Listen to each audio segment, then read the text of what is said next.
Hi, welcome to JD Sports. I'm Jared Hood, that's Dwight. You can follow our personal Twitters at the show's Twitter page, which is @_JD Sports. Dwight told me to stop doing that. You can find our SoundCloud. If you go to SoundCloud and type in JD Sports, click on the people, you can go into YouTube and do the same exact thing if you're listening to us on SoundCloud. Click on the people.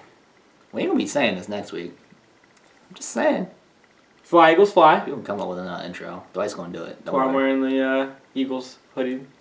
Excited. First time they've been in the playoffs and since Chip Kelly's been there. First time they haven't won a playoff game since Andy Reid's been there. So this is going to be... Both of those statements are funny as hell. We're going to get to Andy Reid. Very excited about this weekend coming up. This past weekend, Dwight, do anything fun? Watch some football? Yep. Ready to see some real birds fly in Philadelphia, a.k.a. Falcons. We'll get into all that. Yeah, I was just chilling this weekend. Yeah. Same. Didn't do anything petty. Did it start some shit with some people. You know, I was chilling. One day.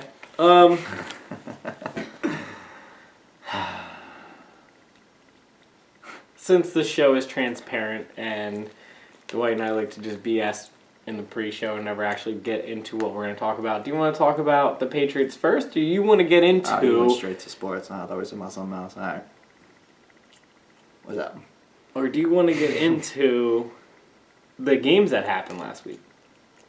Because the Patriots thing dropped on Friday. If you want to do this in order, we should do the Patriots first. Let's do the Patriots first. All right. I thought you was going to let me roast a guy with a bald head, but, you know. We're not even going to talk about LeVar Ball. There is, according not just to ESPN, other reports, the Boston Globe, a couple other markets up in New England, talking about... The biggest bombshell dropped on Friday, though, was talking about there's a power struggle at the top. There is the ownership, there is coaching, and there is the quarterback. It sounds like the quarterback, Tom Brady, at the age of 40, was a little, and I'm gonna put it, I love Tom Brady. We all know this, so like I'm gonna try to not hold back. It was a little sensitive, a little. Are you surprised by that? He wanted confirmation that he was the guy going forward. He wanted confirmation from the New England Patriots that he's committed till 45, and he wanted them to also be committed till 45. Now, let me put it to you this way. And commitment, Dwight, I will let you chime in, and you could throw in things as we go, but I just want to throw it here. Here's how I look at it. Here's what it sounds like happening. It sounds like Bill Belichick was given a job a couple years ago to find the next Tom Brady, that when Tom Brady and Bill Belichick decide to leave, maybe at the same time, maybe at separate times, that Bill Belichick is leaving the New England Patriots, or when Tom Brady leaves, that the New England Patriots will at least be in steady hands at the QB position, because you have nothing if you don't have a quarterback. Sounds like Bill Belichick in the offseason last year and during this season felt like he had the guy. It felt like he, and I even said to you, remember how it felt like he fought so hard to keep him and then traded him for nothing, and it sounded like, remember how I kind of said that was a little fishy? It was just it was un-Patriot-like, and it was noticeable. It definitely was, and we talked about that on the show, and it was almost like, I'm leaving this guy in your hands, I felt like maybe. I didn't know what was going on, but this makes more sense that he was just fighting for him because he looked at it as Tom Brady. What does Bill Belichick do? He gets rid of players too early, right? He never holds on to somebody too late. He always gets rid of players too early. Right. So it makes sense to think that he was looking at it as Tom Brady's going to need to get traded, and we're going to use Jimmy Garoppolo over the next 5 years. And if Tom Brady wins another Super Bowl with another team, then so what? We will take that chance knowing we have Jimmy Garoppolo for 5 or 6, 7, 8 more years after he's, you know what I mean? He had a great run with him. That was the bigger thought, is if Tom Brady does go to win another Super Bowl, well, we have Jimmy Garoppolo for 5, 10 years after Brady even retires. And I think that was Belichick's thought, even if Belichick was the one who retires. What it sounds like happened, though, is Robert Kraft got pretty good talking from Tom Brady, from Tom Brady's agent, who is Don Yee, who happens to also be Jimmy Garoppolo's agent. The New England Patriots offered Jimmy Garoppolo 7 contracts, apparently, before they traded him, and he didn't even respond to one. The last one being 4 years, $18 million. I don't know if that was the highest. That was just the last one that was offered to him. But I can tell you that my take on all of this is Tom Brady never has promoted TB12 as much as he did before this year. He is 40 years old. He's trying to be 45. There's been apparently a power struggle with his trainer, who was a big part of TB12. TB12 is a brand. You can get wristlets, T-shirts. You can do the diet system that they do. It is a brand. He's making money off of this. the biggest investor in TB12 other than Tom Brady is named Robert Kraft, and I think that is probably your bigger issue here. Is it sounds like Robert Kraft most likely made a promise to Tom Brady that you will retire a Patriot, that you will be a Patriot till the time that you don't want to be a Patriot anymore. And it looks like Robert Kraft gave some specific details to Bill Belichick that Tom Brady will be that guy until that time, and you, Bill Belichick, will trade this guy. I do not care. We will find. You're not going to find another Tom Brady. I think Belichick's thought is you're not going to find another Tom Brady, and I'm giving you another Tom Brady. I'm not saying Garoppolo is the next Tom Brady, but what I am saying is he went 2-0 with the Patriots. They were winning by 16 points when he got hurt with the Patriots in the third game, and he has won all 5 starts with the 49ers, who only won 2 games in the prior 11 games that they played. So, I'm not saying this is an indication that he's the next Tom Brady, but what I am saying is in a small window, though, Belichick can look at you like, hey man, I was trying. Like I gave you the best that I could in leaving you in the hands of somebody who might not be Tom Brady, but as close as I can do, you know?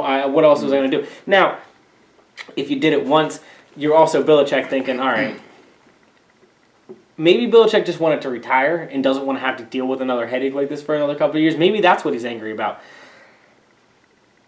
The bigger question here, before I get into any more of this, is there's only one way this happens, right? Because obviously it sounds like the owner's invested in Tom Brady and Tom Brady's invested in being the Patriots quarterback till he's 45, right? It sounds like that's pretty ridiculous. But just throw that out there. Like I agree. I absolutely. I even think 43 is about the latest I'm going to go with Tom Brady. I think he's 40. He'll be 41 next year. I'm saying if he's 41, 42 years old, it's going to start. It has to. Look, you're at 40 years old. Eventually, you're at 40 years old. Eventually, like we need to start playing this year to year. Like, come on, man. For Tom Brady's standard, I want to pay to him 45. For Tom Brady's standard, but is that realistic? Hell no, it's not realistic that he's playing. Because right it now also like sounds like, and now I'm not saying this is true or not, because I told you all the things that I think is absolutely unequivocally true on the sense of he was told to trade Garoppolo. I know that TB12 has a big investor in Robert Kraft. It sounds like Robert Kraft basically. All right. So, but what I don't know and what is being speculated is Tom Brady is also very tired of Belichick riding him after bad games. Because he feels you mean being your coach? Here's my thing. Because he feels like he's being the leader that he's supposed to be. Because you feel like because you're 4 years old and you're Tom Brady, I don't need to be. Yeah, you still need to be critiqued and you still need to be coached. Agreed. And here's my other thing. Yes, you are Tom Brady, and yes, you still need all that. Here's my other thing. He's still your boss. Here is my other thing. Breaking news: the coach is still your boss. Tom Brady against maybe name 17 other quarterbacks in this league. He looks way better than them, right? But Tom Brady versus 5 years ago, Tom Brady, he looks like he has lost 5 steps in real comparison.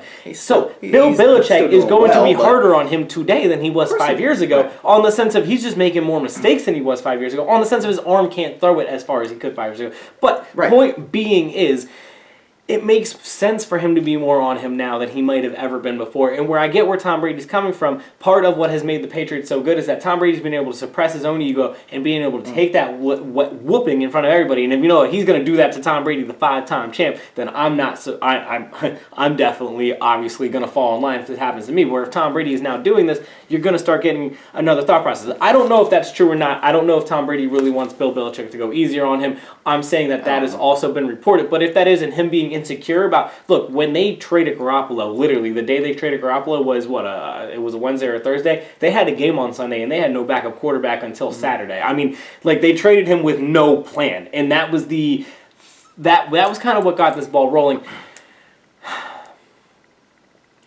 The only person that's out then, because as I was saying about the top two, then it would be Belichick, right? If someone's leaving here on their own, it has to be Belichick. It doesn't sound like Brady's going to leave, and obviously Robert Kraft owns the team. So Belichick's the only one who would leave on his own. My question to you is, who's coaching the New England Patriots next year? Tom Brady? No. It's Bill Belichick. Right. We know he's not going anywhere. I'm scared. Let's just say he does. Let's just say we have some weird. And look, my favorite question, I've never brought this up on the show. We've just never gotten into this kind of thing. And I think one day if we ever do like a live show and people we eventually get into something like this. Look, one of my favorite sports questions is, what would Bill Belichick be on the open market? Like, what would he be worth? And now my joke is 10% of your football team, right? Because they were trying to offer Gruden 10% of their football team. But like, seriously, if Bill Belichick's on the open market, I might just say I'm offering him 10% of my football team to come coach my football team because he is the greatest coach in professional sports history, at least football wise, right? Especially in the free agency era. So with all of that thought, Belichick's still going to be there next year, right? I don't think so. Right, I mean, and I don't buy these rumors, this nonsense of him wanting to coach the Giants, and which is. And if you have any take on the situation, I want to hear. But my bigger question is, who are you picking to win the Super Bowl right now? Did this change? Was the New England Patriots your pick before?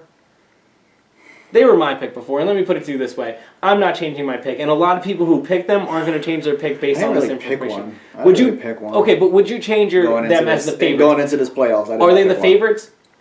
They have to be just by default. Does this change any idea in your mind to think that they should still be the favorites? That's a better question, I guess. Yeah, okay, they should and so my thought is aren't they always us against the world? Look, in my Spygate, what did they do? The next year, they won the Super Bowl. When everybody was saying that they were, I forget the other thing that everyone was acclaiming or whatever back in 2008. No, before that, there was something in between in 2006. But 2007, what did they do? They won every game except the Super Bowl. They went and they broke every possible record. Deflategate, what did they do? They won the Super Bowl. They drafted a quarterback. What did Tom Brady go do in 2014, the year they drafted a quarterback? He won the Super Bowl. This is what they do in the face of adversity. They just go out and they win the Super Bowl. It's the world against us. This sounds like it's an in-house thing. This might be us against us, but it's now a way for Belichick to pit this as the world against us. And also, as somebody who wants to be in the media one day, I have some weird idea of knowing that this story doesn't get out unless someone wanted to get out. So either Tom Brady, Bill Belichick, or Robert Kraft let this out. My thought is that Bill Belichick let this out so that he could do an us against the world type thing. Hey, Tom, they're saying that you don't want to be here no more, that you don't want me here no more, or hey, Tom, they're saying that you're not okay with me being on top of you type thing. It's kind of one of those mental mind games. I think that Belichick let this story out in that sense. Now, somebody that I do know who has more access to the media than I do, he told me he thinks that Kraft is the one that let it out. Now, his thought is that Kraft's son wants to take over the team and wants to do it his way, so they're trying to drive Belichick out. Keep Brady around and bring in their own regime. That would be the stupidest thing ever Robert Kraft's son's done. But whatever. That conversation went way deeper, and it was very interesting and enlightening on the sense of if this is, look, the Raiders look like they basically did this thing, right? Al Davis' son basically bombed the last 5 years of Al Davis' life. The Jerry Jones, he's left his hands in better, right? Because his sons were the first ones to be like, hey man, we got to get our hands off of the team. And how much better did they turn out, right? So we were having the conversations of like the people taking over at the younger age, right? And this would probably be the worst move. At least the Raiders one where they were just bad for a good 15 or 20 years. They were bad 5 years before he took over. And then he just sat there and made them as bad for the next 5 years until his dad passed away. And then he could sell his team. Or not sell to him, he could sell the land, get some shit in Vegas, and make a lot of money, and that's basically how this worked. I don't know what Kraft's son would psychologically think is a good idea running Bill Belichick out of town and not listening to him, because they're obviously Bill Belichick is the smartest football mind. Look, Bill Belichick and Nick Saban are the two smartest football minds in pro and college football. I mean, you're not going to sit there and argue with anything they say, and it sounds like the Krafts were arguing with what Bill Belichick says, and that makes no sense to me. I promise you, if Bill Belichick walked into my office and told me that we need to trade Tom Brady, I would say, well, can we wait till next year? If you want to keep him around why did you want to get rid of Garoppolo was my bigger thing. Would have you gotten rid of Garoppolo? I don't know. I didn't buy into that hype, and I still don't. So if you believed in him, because the way that they sound like, if I believed in him, then I wasn't going to let me put it this way. The way that Belichick, it sounds like Belichick believed in him in exponential numbers, like he was the next Tom Brady, or at least the closest. Then why are we questioning Bill Belichick? Then? And that is my thought. And it sounds like they kept throwing him offers, but Bill Belichick sounds like he wanted to throw him bigger offers, as like you're going to be our starter next year. We're going to get rid of Tom Brady, and that sounds like where the line was drawn in the sand between the owner and football ties. And shit is dumb. I don't understand it. I don't understand this. And I'm not to point back to the Cowboys, but they got so much better when they stopped putting their hands on it. Because look, I think the worst thing that can happen in football, in professional sports, is when the owners have their hands on football operations. Not just with the Cowboys situations, because look, yes, he was the one who put the right people in the right position. Jones was to make that run in the '90s. Did he make the actual calls? No, but point being is he hired the right people to do that, and then he tried to put his hands on it a little more and take the credit for it. Belichick looks at this as once owners have their hands on situations, it's about time for him to get out. And that would be my scare if I'm the Patriots, with how good he is, obviously. If he does leave, he's not going to the West Coast. He's not going to... You would have to be the Giants, right? And that scares me as an Eagles fan. I don't know. I don't understand. What is this? Wait. Would that be his best option? What is no, okay? Why? Why would it be? I was trying to. For what reason? Who are the openings? On the basis of what? Who are the basis of what? Who are the openings? On the basis of what? Who are the openings? I don't know. None of them are worth a damn. So why not just sit it out? If Bill Belichick hit the open market tomorrow, I think he would be able to call any team he wanted to and say, "I." He could call up the Niners if he wanted to. If he wanted to be with Garoppolo, he could go call up the Niners, Who's in the right? playoffs? The Falcons, the Titans, the Jaguars, the Eagles, the Steelers, the Saints, the Vikings, all of them. He can call whoever the hell he can go. This notion, this dumbass Giants rumor, I just don't understand the basis of it. Why? Because it's close to New England? Okay, so are the Jets. He has very high ties to the Giants, though, for a very long time. He won a Super Bowl with them under Parcells. He was going to be their head coach. So, I don't get it. And I don't get this organization that is... If you're trying to think long term, if you're trying to keep moving this thing forward, what makes more sense? Going with Brady, who likes to pretend that he's invincible, which he needs to knock it the hell off. Let's just say that. I don't care who he is. I don't care how great he has been. No, I don't disagree. He's not going to play till he's 45, and if he does play till he's 45, he's not president. He needs to stop. He needs to stop. Congratulations. I said I was going to make it to 35. I made it 35. I was going to make it 40. What's next? When he gets to 45, I want to go to 50. Like, he needs to realize... He's not invincible. Eventually, this is going to hit him. When? I don't know. They've been predicting it for 10 years. Fine. And you've made it this long. Congratulations. Yeah, but why the hell? We agree. Even if he makes it for the next 5 years, you know who is going to last 6 years? Bill Belichick. Why is this organization basing their future success, or not, but even if Belichick was on an old-ass quarterback who might suck tomorrow, he might suck next year, he might suck it. Finally, when he's 45, if he started the next 5 years, which I don't think is going to happen. But my thought, it doesn't matter who the coach is in the future is. It sounds like Belichick was giving you the clear path of it, whether I'm coaching, whether you're coaching, whether Belichick's coaching. Right. Garoppolo is your better option 5 years from now. You have your backup plan. Who's your backup plan after me? And I don't think he was even worried. Probably one of those assistants, most likely. Of course, he's not worried about it. The funny thing is, all these assistants keep... But now they're all leaving. Right, and they've always been leaving. So I don't understand why these two have been with him for 4 years. These two haven't budged for 4 years, and they're both leaving in the same year. That's not a little fishy? Right. I don't understand why... That's not a little fishy? Maybe there is something up there. I don't understand why these... I hope not. I want to see him stay in New England. I want to see them ride this out. I want to see Brady go till 45 and win another Super Bowl or two. I do not. I just don't understand why the Crafts would be against Bill Belichick. You should be... I don't know if it's Robert. I think it's his sons is what it sounds like. I don't give a damn if it's the grandson. I don't understand why they're doing it. It makes no sense. Why are you banking on an old man who eventually is just going to suck? Is Bill Belichick going to suck in 6 years? You wouldn't think so, right? Is Tom Brady going to suck in 6 years? Probably. Why would you not want to continue this success with this man? Keep it going. And if he said, damn it, and even if he did, if he said, Garoppolo's it, he's going to be what's going to get us another 5 Super Bowls. Why would you go against that then? If that is the situation, which we don't know, we're presuming, why would you not go with that? Do you think what they did... Instead of banking on this old man, and I don't get it. Do you think what they did... He might lose tomorrow. He might lose this week. Do you think what they did changed the course of history, though? I mean, okay, let me stop being retarded. They're not going to lose this week. But I'm saying, they could lose this week. I hear what you're saying, and they would be out in the first or the second round of the playoffs in their first game, and then this would be chaos. This would be utter chaos, right? If they lost to the Titans, this would be utter chaos on Monday. Oh my God. Do you think this altered the course of history, though? Do you think this is something that the course of history. like in the sense of, do you think that he was trying to set them up for another 5 or 10 year run after he was even not there, and now they just kind of messed themselves up?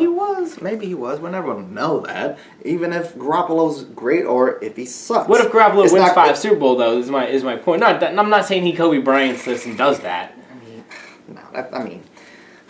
That's a hell of a hypothetical. I understand. Suck. What if he wins 2? Let's say he wins 2. And let's say he wins none. It doesn't matter. We're not going to ever know. Right. But we would presume that Belichick, if he was really holding on to this guy, like everybody assumes that he was. And what it feels like he has been doing, I think that is the most legitimate part of this report. It seems like he was, from an outsider's perspective, it felt like he was just holding on to him as much as he was. Then he could. Then why would you? I just don't. I don't get why they are questioning this man. I don't get why this is even a conversation. All right. I don't understand what the Patriots are doing. It makes absolutely zero sense. You can't keep banking on Tom Brady. Eventually, this is going to catch up on him. Do they draft a quarterback this year? You don't want to offend Tom Brady. I really hope that's not the reason. If he's that much of a snowflake, like these people like to say, then he needs to go in general. Like, are you kidding me? You're 40 years old. Like, eventually, I want to go to him 45. That's adorable. But I think that's why he's insecure, is because he realizes he's 40 years old. That's great. It makes no sense for them to Jordan wants to still play at 50, and that rumor was a real story, apparently. Hey, he'll be 55 next year. He still thinks he can play. Guess what? He's not playing because he said, you know what? This ain't realistic. And eventually Tom Brady, as much as he likes to be on these diets, which is good and all, good for him. He's got all these workouts. He does this. Wait, he you're talking about a vegan diet, right? I don't know. He's a hippie. He's all types of shit, which is cool. No, he's on a vegan diet, but Kaepernick was on a vegan diet, and they said that was that was our plug for the week, by the way. Anyways. There it is. But he likes to be on that crap. Well, I'm not calling it crap, but he likes to have all this stuff, which is supposed to make him so much more invincible than everybody else. But that's eventually not going to work anymore. You know what you can't stop? Aging. It's going to happen.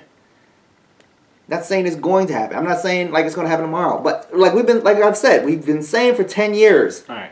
When is this man going to slow up? And it's kind of happened. You know me, I love Tom Brady. Well, in comparison to Tom Brady... You know what he needs to do? Compared to understand and just accept that. He needs to understand that. Tom Brady 5 years ago, yes, but comparative to Blake Bortles or comparative to Carson Palmer or Andy Dalton or Joe Flacco or you want to run down the list of quarterbacks, Tom Brady's still a top 5 quarterback in the NFL today, right? Good for him. I'm just setting my point. He needs to understand. I understand. Yes, and he is worse than he was. He has clearly lost a step in comparison to Tom Brady. But you know what he's worse than? We're never getting 2007 Tom Brady back. Honestly, you know where he's at right now? He's in Bret Favre area. Except Bret was like, I'm coming, I'm going. Except Tom Brady, he's doing better than Bret Favre was, though. I'm not talking about numbers and all that shit. But it's about production. At the end of the day, the reason we think that all 3 of them are going to be there next year is because of why. Stop. I'm not talking about production, and I don't care about his production. I'm talking about this. I'm on. He thinks he's going to be on. He's going to keep being on.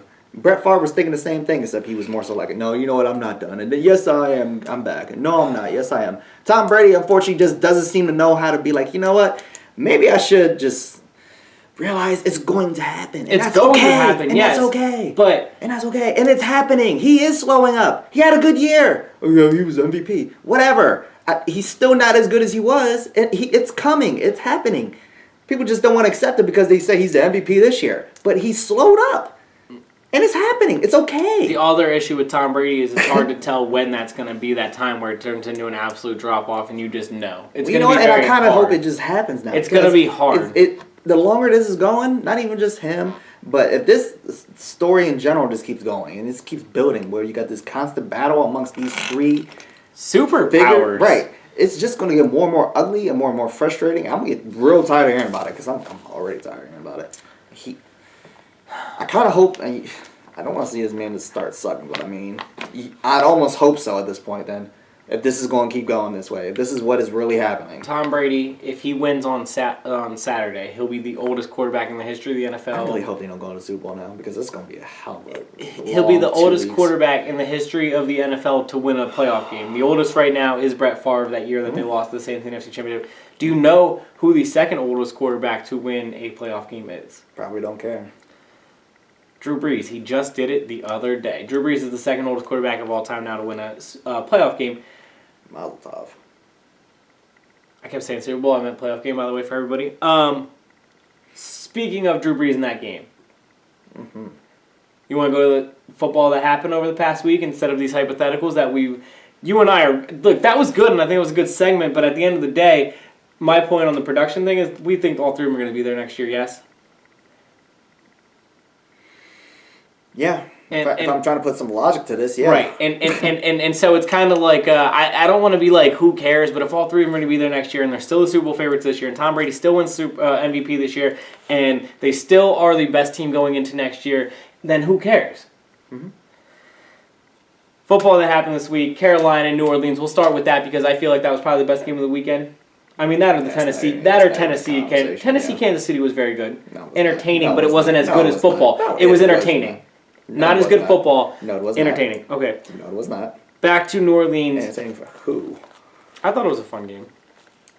Carolina, New Orleans. I just like playoffs. Carolina, New Orleans. So was it a fun game? You were just like playoffs. Drew Brees had a ridiculous game.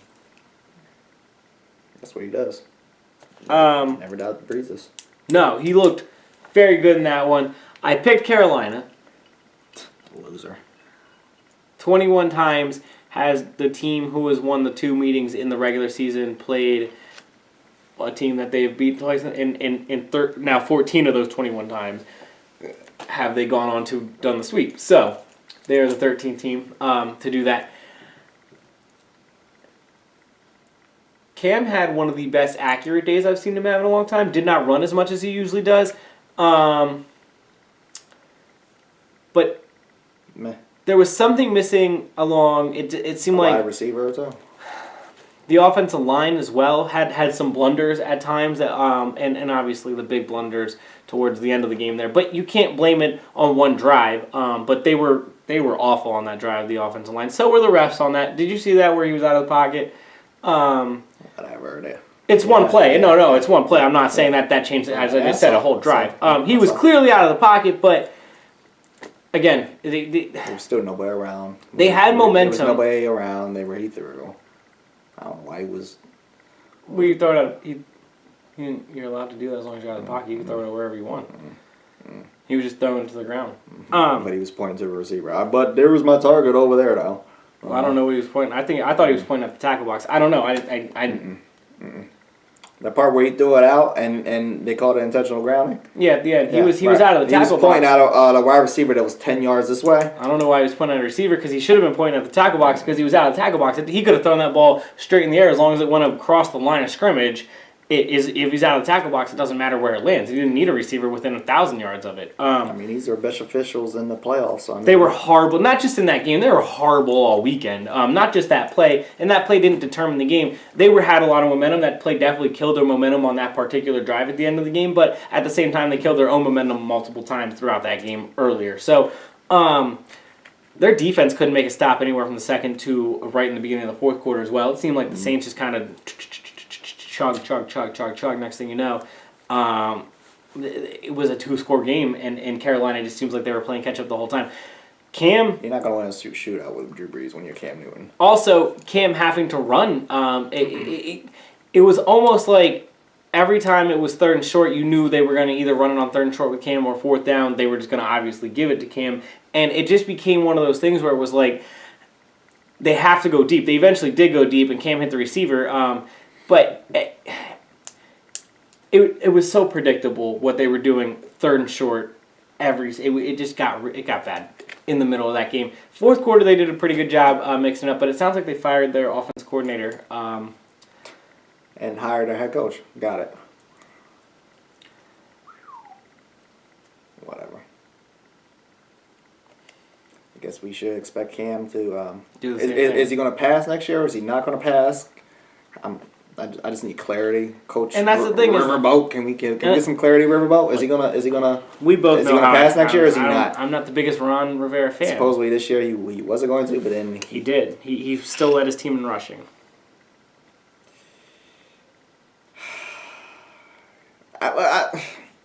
Look, that team will not go anywhere.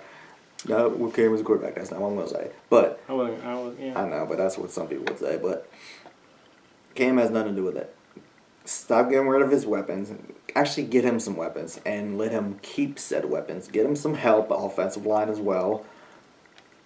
And just go from there. Like, I don't understand. 2 years ago, you were in the Super Bowl. 2 years ago, it was like, well, this team has the foundation to keep going. And they had 5 players on offense hurt. Yeah. 3 of them were then we got supposed to be the athletic studs. Remember, they were all supposed to come back, and they were supposed to be bigger weapons for him, and then they traded 2 of them away. And here they are. Look slower than ever on offense, even when McCaffrey had a really nice catch in the fourth quarter, juked out that linebacker, made a catch, ran down the field. But outside of that, he was kind of bottled up most of the game, and he was supposed to be that versatile guy that was supposed to open up things for Cam. It's not just him. I'm not even putting it on him. It seems like the way they're using him, because he had a good, solid rookie year overall, but now they have nothing, it seems like, going for them on the outside. So you're able to zone in on him and Cam. Unless something drastic happens, you should not put any stock into that team at all. I just, unless they get drastic pieces added on this offseason, which isn't going to happen. We all know it's not going to happen. They got to make their secondary better, too. You can't invest into this team. Their secondary is garbage. You can't invest into this team. It's just going to be a constant story of, well, how far can Cam lead us? And carry us? How far can Cam carry us? How many times have I seen Kurt Coleman get burned in an Eagles uniform? It has been 5 years since he's been an Eagle, and I've seen him get burned as many times in a Carolina uniform.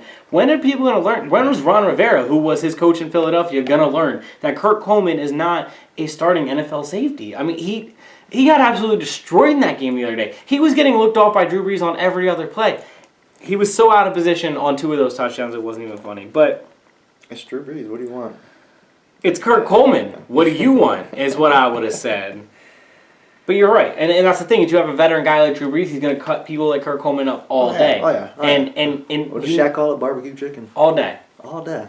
That's all it is. You got to get some ballers out there to stop a guy like Drew Brees. You're in that division. He beat you twice this year before this game. Aren't you tired of that? Aren't you tired of having to deal with Drew Brees? And apparently he's not going anywhere. Talk about old men that just won't go away. 39 years old. I guess he's young in comparison, huh?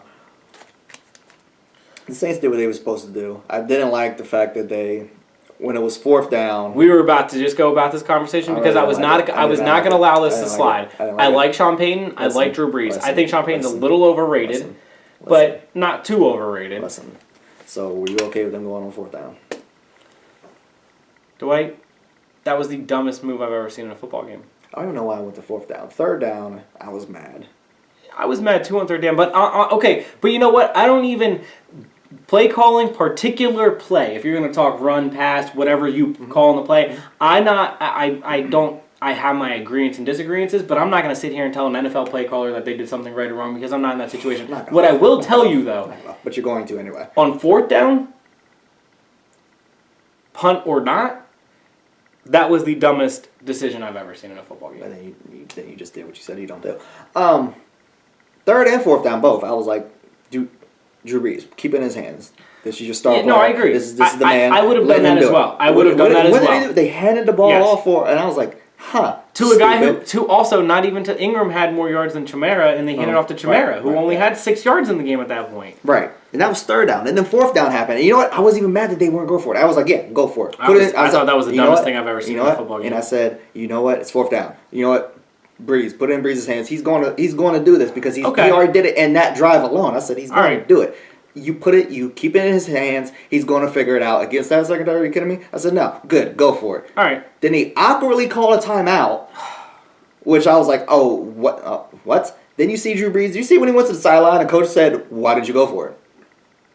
Why did you snap it?" Whatever he said. And I was like, wait, coach. So wait, was it on Brees or was it on you, coach? Who was it on? I think Brees didn't think they were supposed to. Or maybe, I'm assuming. Or I think that the Panthers knew. You know the Panthers told themselves, they were like, look, he's definitely not going to snap it. No one jumped. Right. He was like, they literally, and you could hear it, they were mic'd up. You could hear it live, and he was like, they're not snapping it. I heard somebody yell that. They're not snapping it. And they didn't. Drew Brees should have snapped it. Why didn't he snap it? With 10 seconds left, Drew Brees, he stood up and called the timeout. There was 10 seconds on the play clock. Then it was like, okay, they're going to punt it. No, they went. Then they went for it anyway, and then he threw a pick, and I was like, that situation was horrible. That's why I didn't like about it. That the way that they went about it was bad. If they would just had the balls to do it in the first place, I was good with it. And this is why you and I will be great coaches one day, right? Because I've looked at it as the sense of I thought that was the dumbest move in the history of football because, dude, it's at the start or no? Or after the fact? No, before. When it was 4th and 2, I stood up and I said, this is the dumbest thing I've ever seen. Because my thought was, you're going to give a team who didn't do well from the second to third quarter at all, but then has destroyed your defense this entire fourth quarter. They scored 16 points on you in the fourth quarter. They did. You're now going to give them the ball at the 50. But you're looking at it as, and I like this thought, and this is probably... I was so sold on it. I was like, yes, go for it. This is probably where the Saints looked at it as, we have Drew Brees. We have Drew Brees. We're going to put it beyond the 50. And the reason I would have put it in Drew Brees' hand on the third down is the reason you would have done that in fourth down.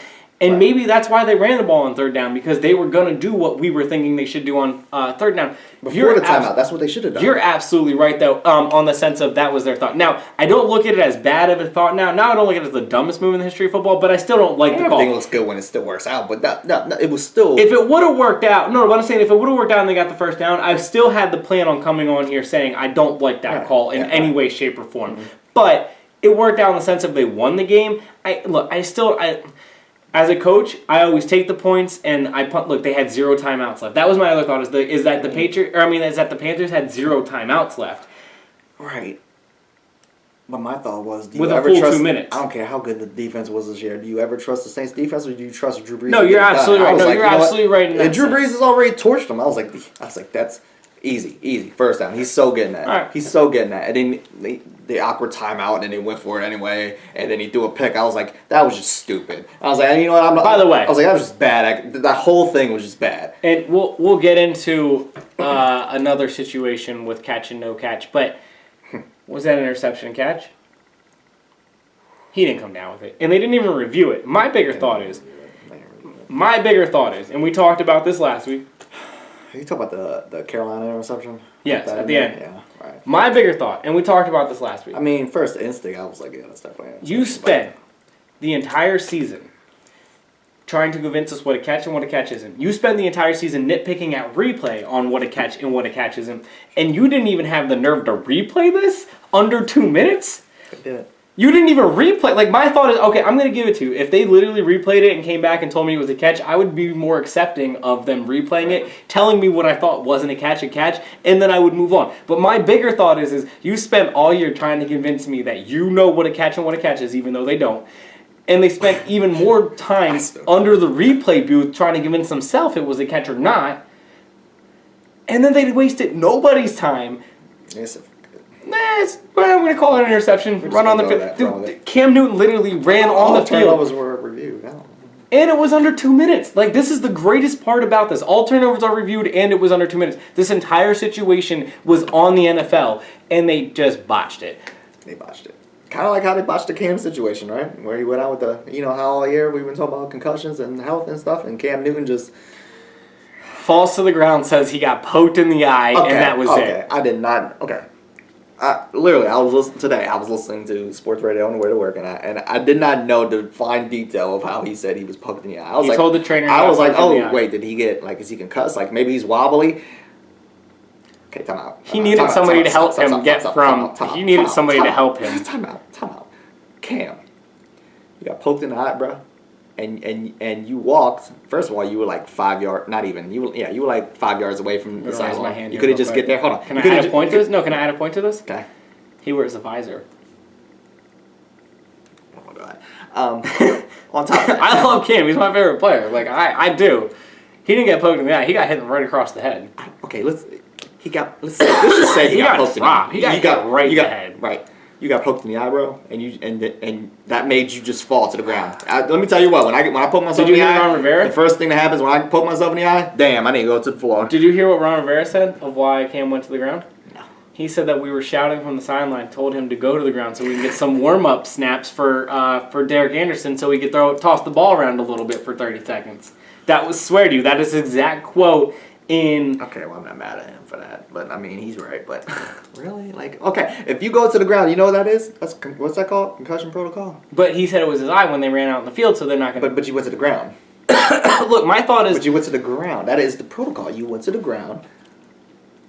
Sure, but my bigger thought is, I'm not even against that. Here's my bigger thought. I'm against that. When you've been preaching all year about player safety and concussions and shit. You got Russell Wilson going in and playing peekaboo with a tent, and then you got Cam Newton who goes to the ground and you assume is wobbly, claims it was his eyeball. Okay, we still don't know what it was. No. Agreed. I'm not saying I'm not trying to dismiss that.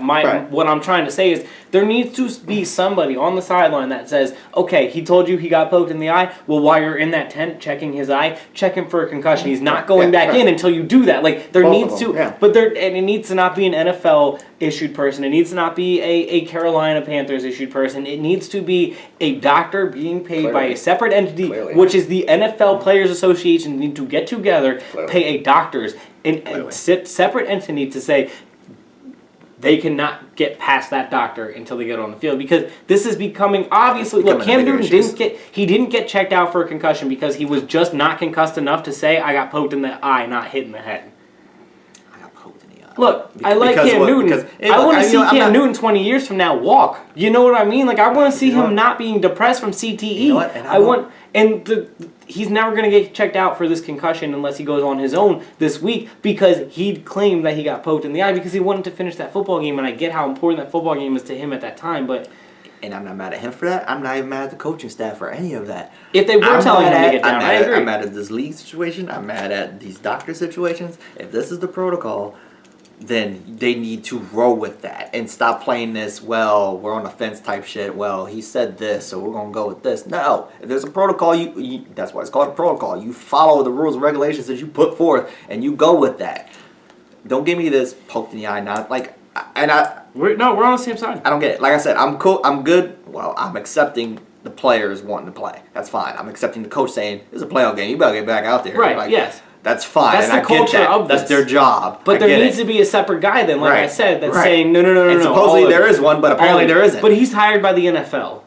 Well, then that's the problem, because that's not working. That's my point. This needs to be a separate entity. Is that what guys need to start saying? I got poked in the eye, bro. We're good. This needs to be somebody hired by the NFLPA. This needs to be doctors hired by the NFLPA to be standing on the sideline talking to trainers and NFL doctors and NFL officials and whoever else they need to go through protocol-wise that stands in that tent and tells you, did he get checked out for a concussion or not? Because, okay, like I said, let Cam Newton tell you he got poked in the eye all you want, but you need a doctor that says, while you're checking his eye, do the concussion test at the same time, because we're not leaving this spot until you do.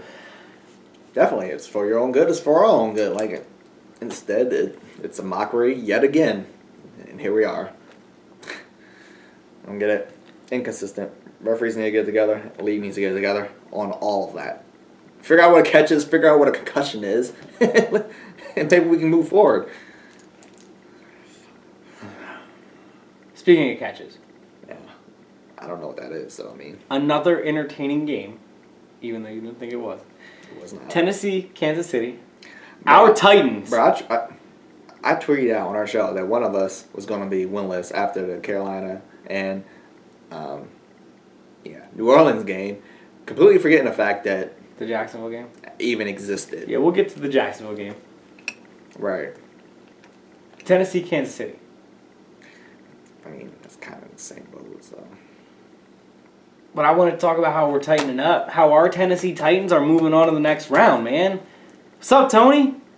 We're still firing our coach, even though our owner said he's not firing him. I don't know. He didn't respond to me. We're still firing our coach. So, allegedly. Even though he won. Yeah, I wasn't hyped about it. 2000, I think it was 14. Ain't my Titans. Them Titans look. You know what? It wasn't the Titans. It was the Marcus Mariotas and Delaney Walkers versus the Kansas City Chiefs. Oh. That's all it was. That's all it was. Those two versus the entire team. What about Henry? Yeah. He had a big run there at the end. Yeah, and that's what covered most of that. Right. He had a good... Overall, at the end of the day, he had a good game, but it was more so what those Mariota and Henry were doing. Or not Henry. Walker were doing. Agreed. Prior to that. 2014. And you're not going to bank on that running back again. So 2014. Mm-hmm. Yeah. Kansas City Chiefs were up 28 points at halftime against the Indianapolis Colts. They lost. Mm-hmm. 2018, up 18 points at halftime on the Tennessee Titans. They lost. In Kansas City. This one. First one was in Indianapolis. Kansas City hasn't won a game at home, playoff game at home, since Joe Montana. They're now 0-10 at home. I was like 6, bro. I'm an old ass man. That was a long time ago. Yeah. Andy Reid got really conservative in the second half of that football game. As an Eagles fan, I watched him do that many of times. They had a great first half.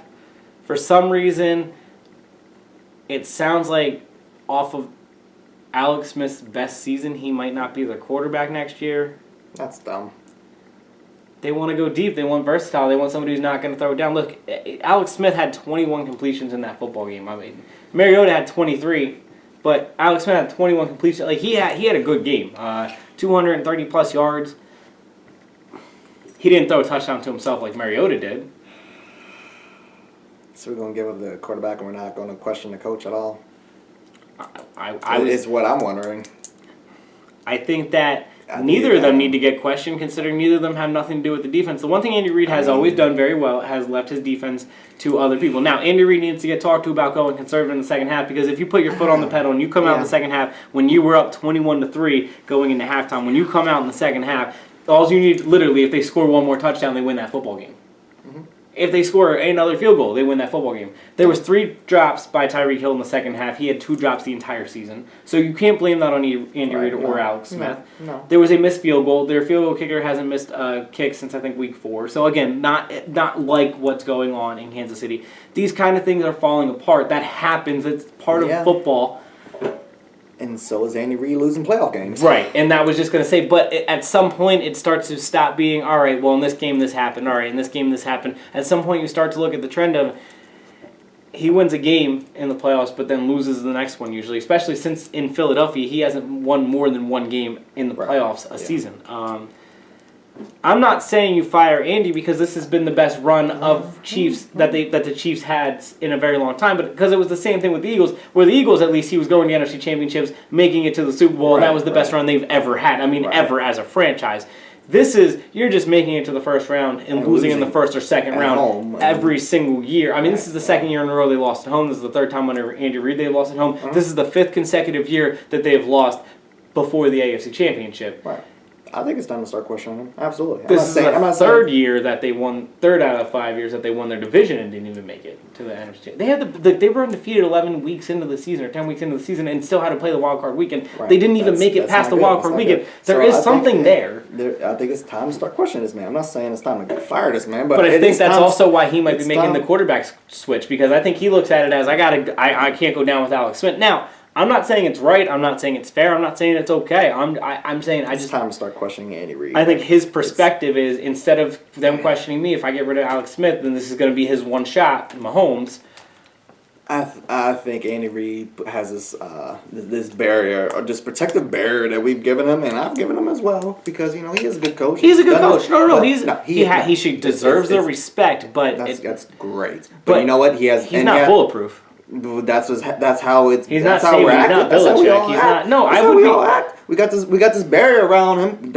We can't touch him. Can't question him. Yes, it's time. We need. I'm not saying they definitely need to get rid of him. No, but it's time to start questioning some things about this man. It's been going on way too long. It's a consistent thing with him, especially with the Chiefs.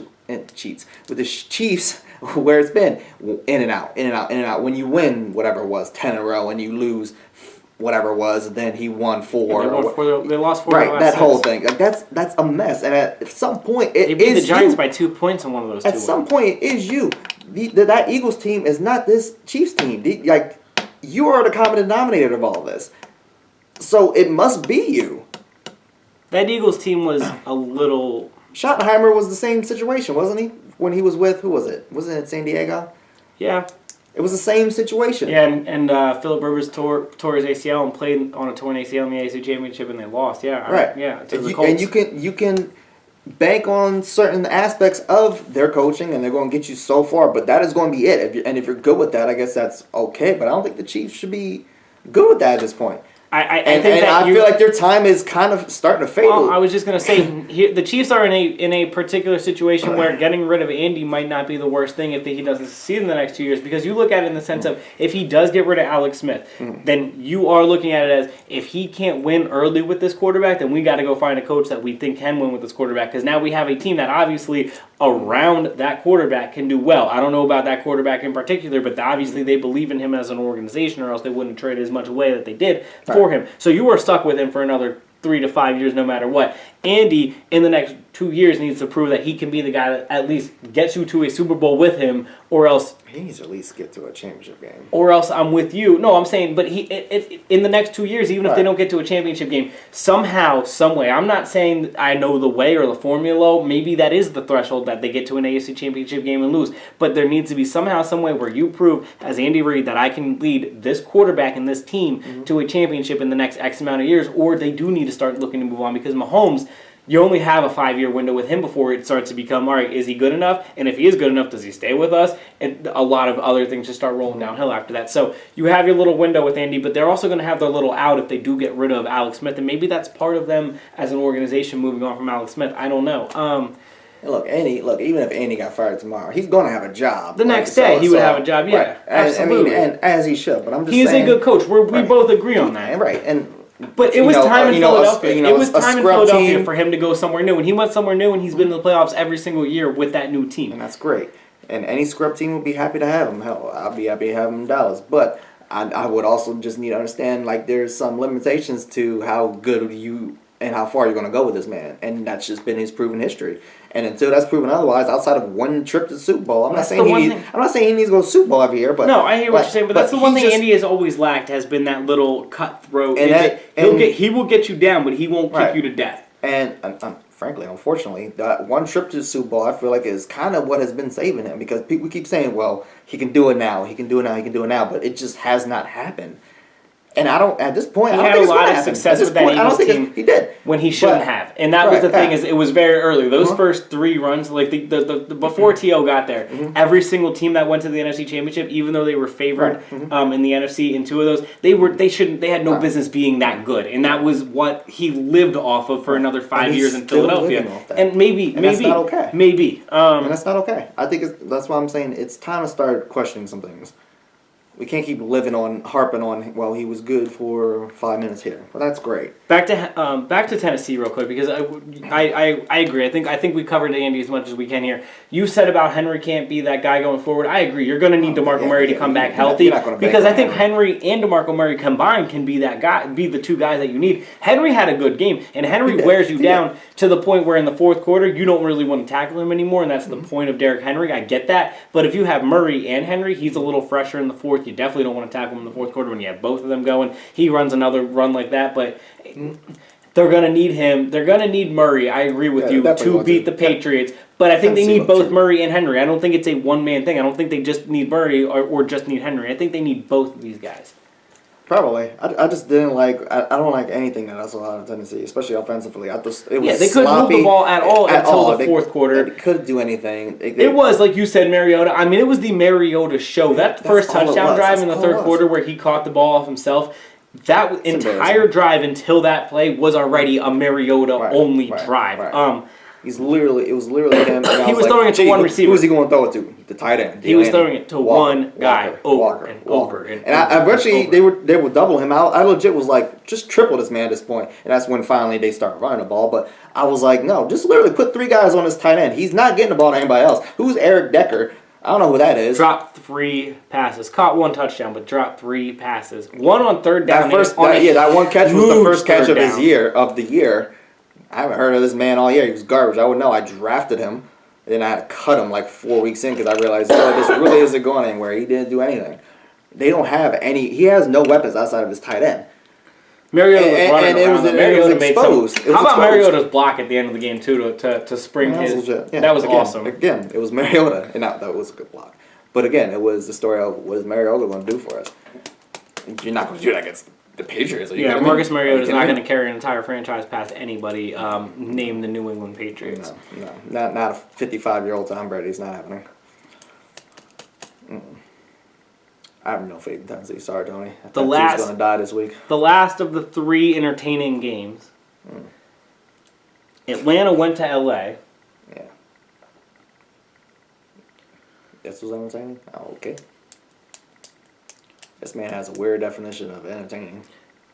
If you go back and look at the stats, Jared Goff and Gurley looked like they had decent days. Even watching the game, it looked like they were doing all right. No, it didn't. Okay. But then you look up. No, but it seemed like they were making a little progress, making a little progress. And then you look up and it was 6 minutes to go in the fourth quarter and it was a 7-point game and Atlanta was about to get the ball back and I was like, man, that's it. And they ended up making a 10-point game pretty quickly. It didn't feel that way to me. No? No. Felt like a team that had been there before, and it felt like a team that had no business being there. Yeah, no, look, the Rams definitely looked like they were crippled early, and like I said, it just seemed like they started to make a little progress, but by the time they made any progress, it felt like game is over. I mean, they were a 10-point deficit, and there's not enough time left. And Jared Goff's not going to, down 10 points, 4 minutes to go, be the guy to lead you there. You have to have a lead if you're the Rams. That's why you have Todd Gurley. That's why Todd Gurley is in the conversation with Brady and Wentz and whoever else you want to throw in the MVP. I think Todd Gurley deserves to be right there because... Wouldn't say that. Whatever. Point being is, Todd Gurley was the MVP of their team, and they legitimately play better up as well because Aaron Donald can stop you while you're dropping back to pass a million times, but he kind of is not defective. But when the Atlanta can run it twice and take off a minute and a half, even if he makes a tackle in the backfield and it's 3rd and 13, it's still 3rd and 13 and a minute and a half have been taken off of the clock, and you're down 10, you know? So the Rams kind of always need to play with a lead. Julio Jones had 90-plus yards, a great game. Matt Ryan... You let him know what was up. Matt Ryan didn't throw it to too many... I think 9 receptions to Julio Jones and then 9 receptions to 6 other players. Like, I think that's how it went. And Julio Jones literally had 94 yards. I'm pretty sure Matt Ryan only had 112 or 212 yards passing. So, like, Julio Jones didn't have half of them, but damn near.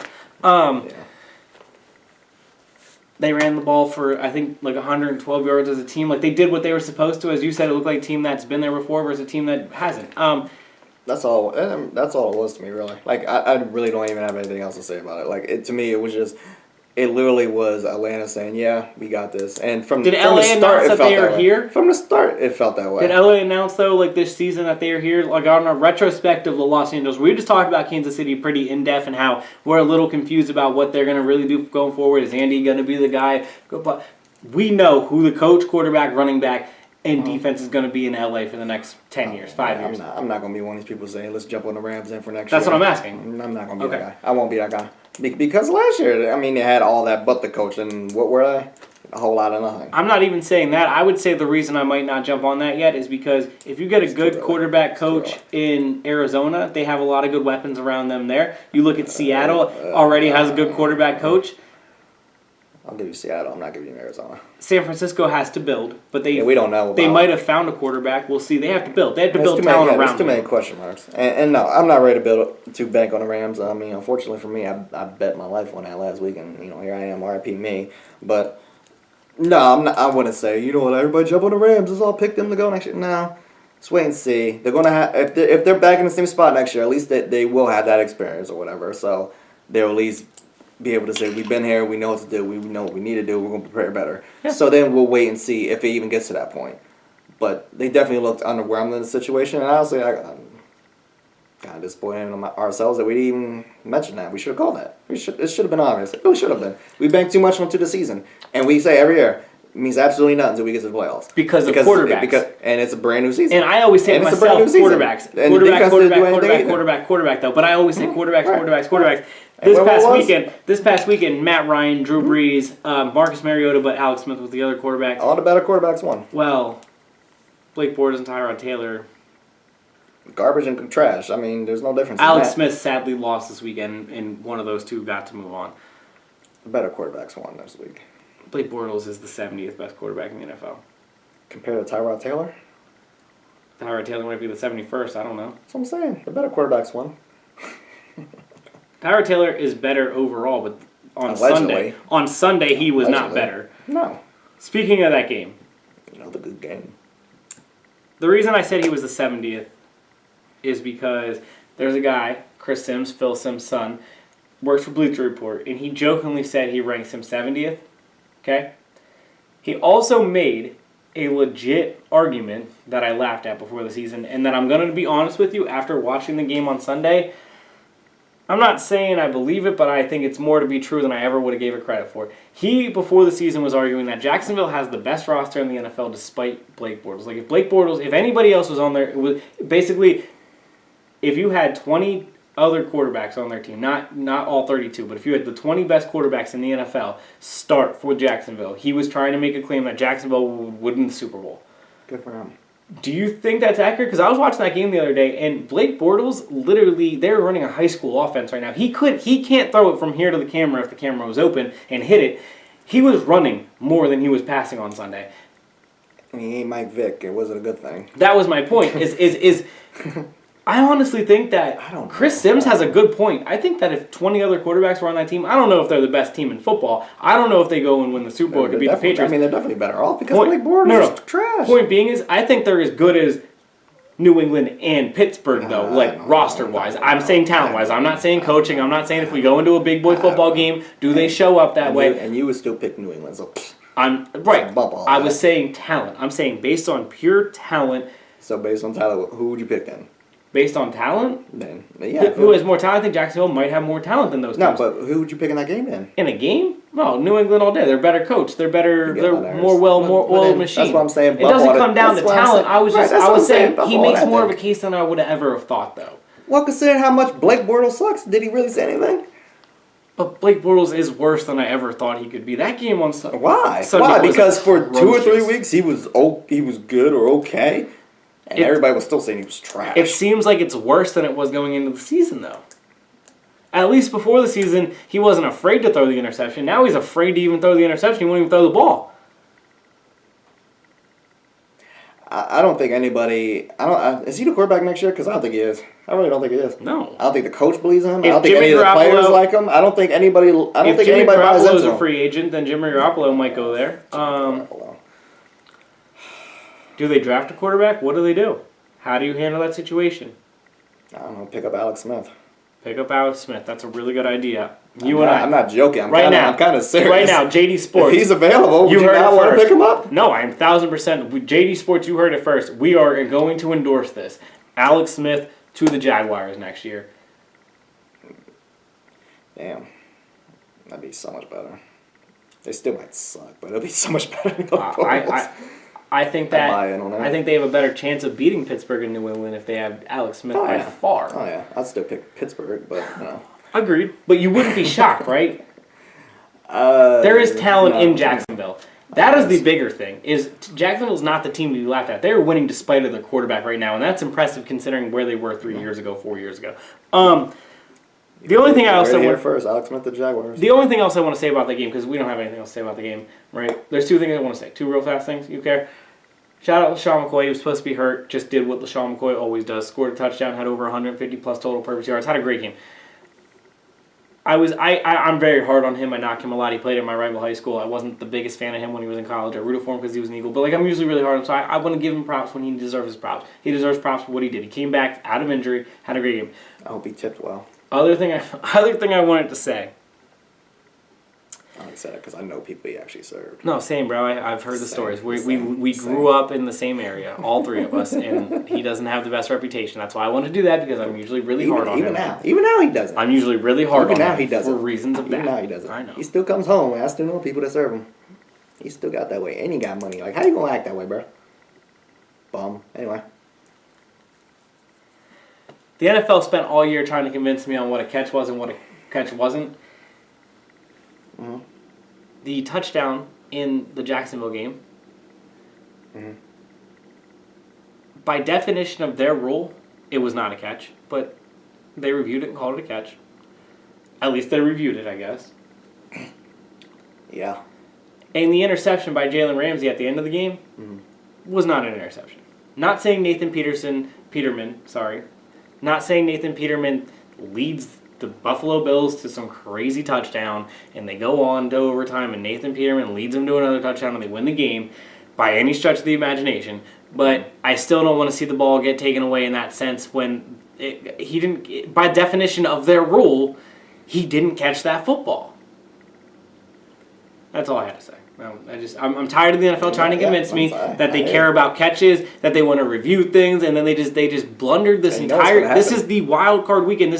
We all watched all season. We argued with the NFL all season as fans, as hosts of shows, as we have argued with them all season about this, and then on the literal biggest time of the year for them, they just nah. Yeah. And you know what's going to happen this offseason, too. They're going to redefine or add another bullet point to that catch rule. For the 5th straight offseason. I cannot absolutely wait to wait. That's going to be so fun. We're just going to get more confused. We're just going to get more confused. So, Dwight. Yep. That's all I got for the NFL. Oh, yeah. Got to move on to college before we make our picks next for this upcoming weekend. March Madness. I have Duke, West Virginia, Michigan State, Villanova. Glad we had this college discussion. Ready to move on to our picks for this week? I was talking about college football, but I did just give you my Final Four for college basketball in January. Sounds like Jared Hood. There's a football game on? Last year. Can we just actually reverse? This is the 4th year of the college football playoffs. All 4 national championships have been fun and exciting. All 4 years, at least one of the 2 playoff games, if not both, have been very good. And just in general feel of intense, big games. Maybe it's the way ESPN broadcasts it. On all 18 channels. I think that's actually a pretty cool way they do the championship game, but I meant just even the 2 games, the 2 games that they don't do on all the channels, where they just do it on one channel. The way they broadcast it, it feels like maybe that has part of it. Bigger college football games always feel bigger in general, but like they just I don't know these games just get better and more bigger and bigger and the ESPN hype train is the real. Exciting aspect of even during these games then is just it's off the map. They have figured out a way to make you feel the intensity of these calls. Like back in the day, you used to just hear up north here about how a game in the SEC is just real intense. You know, you got to go down there to experience it. It's just different. Or a game at the Rose Bowl is just different. Watching a game at the Rose Bowl, like watching a game on TV of them playing at the Rose Bowl, feels different than watching just a regular bowl game, you know? And even that game last night or on Monday night felt different watching just because they did do a good job of captivating the fans and the audience and the way, you know, the emotion before the game and play for play. And since I think the beginning of these playoffs, and even back in the BCS days as a kid, I used to feel that way, but even more so now, I think, during the playoffs. I do think, before we get to the national championship, we always talk about how these last couple years, I've been a proponent for 8. I even have a great idea for 16, but I want to stop it at 8. But we always talk about, like, I'm a big proponent for 8. Right. The University of Central Florida, the UCF Knights, went 12-0 this year. Okay. They beat Auburn in actually the same stadium that the championship was played in. They beat Auburn in a bowl game. And Auburn is the only team to beat Alabama and Georgia. Alabama and Georgia only had one loss on their schedules going into this game. Auburn's the only team. So the University of Central Florida Knights, who were undefeated, beat Auburn in the bowl game, and they claim to be the national champions. Now, my problem with this... That's that millennial is logic. Well, this happened and this Auburn, happened, so clearly this is the real... Auburn didn't put their best foot forward in that game because when they lost the SEC championship just 3 weeks prior, they had a chance to go to that. If they win that game, they go to the national champion, or at least they go to the playoff, right? So once they lost in the SEC championship, they didn't care once they weren't going to be in the playoff. So when they played that last game against Central Florida, they weren't playing at their toughest. Let's just put it that way. Their 110% effort, as I say, couldn't have been as good as their 110% effort in the prior games, right? Just based off of you're not going to put the same emotion. Okay.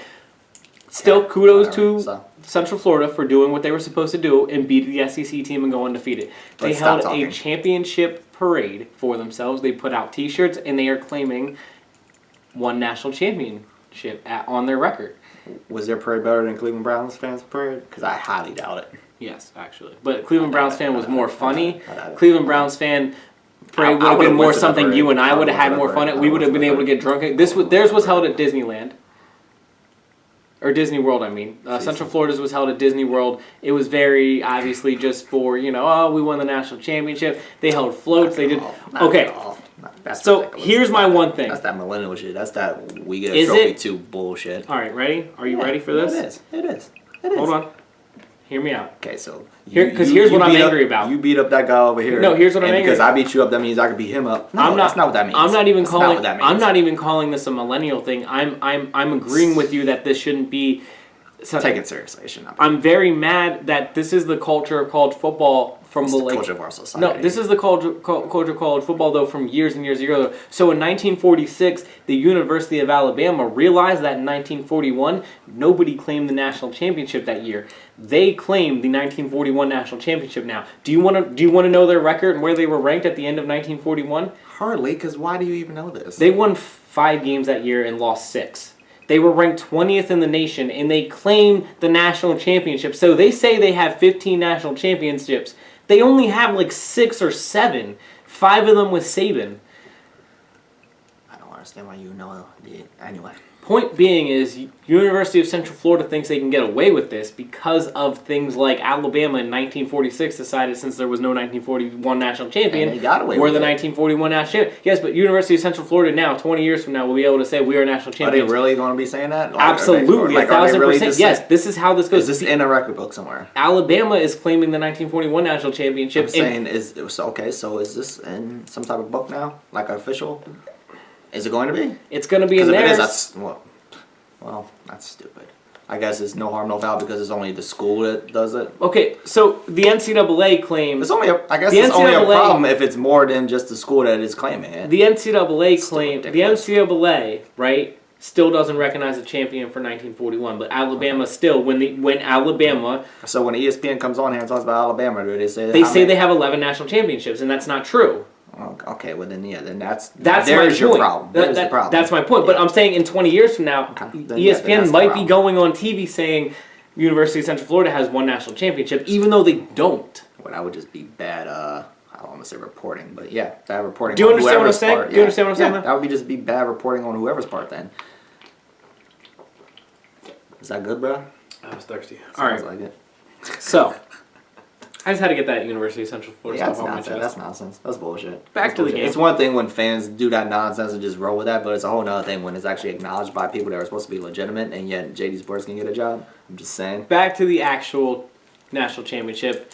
Georgia, we talked about their ridiculous comeback to get to this game. Alabama, we talked about their dominance in their game to get to this game. And I talked about going into this game how Nick Saban has played 6 of his assistants prior to this. He was 11-0, all of them by double digits. I thought that he was going to win this game and possibly by double digits. Georgia came out with the absolute plan and athleticism that I didn't think the athleticism was there, but they did have the athleticism to shut down the Alabama offense and Jalen Hurts. It was 20-0 at halftime. And the Pittsburghs were out. Sony Mitchell was getting to the side like no other. I've never seen a running back, get to the edge so quick against Alabama. And Alabama's got some hogs up there. I'm talking not just Alabama. There was probably combined, I'd say 20 to 30 players that will play in the NFL one day between those two teams, and I would say about 15 of them will be starters, and 10 of them will be bona fide studs combined on that field on Monday night. But Alabama in general, their front 7 is very fast overall always, and Sony Mitchell was getting to the edge, and he was getting some yards on. I think he had like 40-some, 50-some yards on like only 6 or 7 carries early in that game.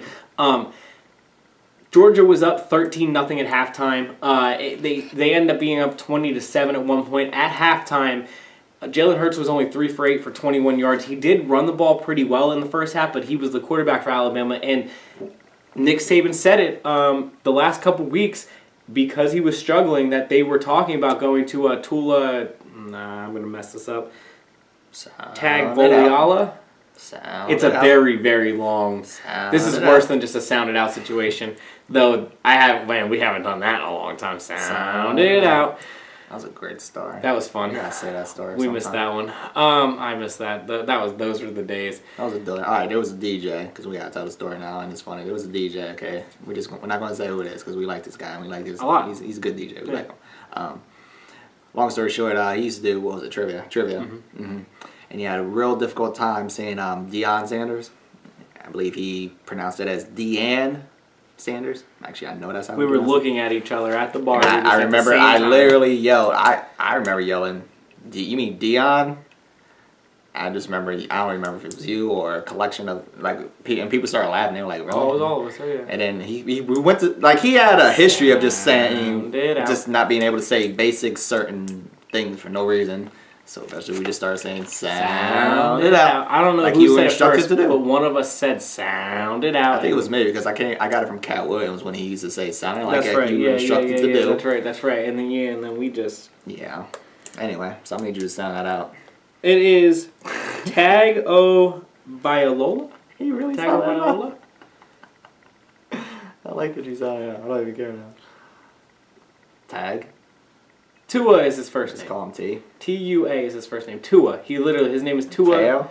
Tua. Like Teo? Manti? Tua. They're both from the same island though, in Hawaii.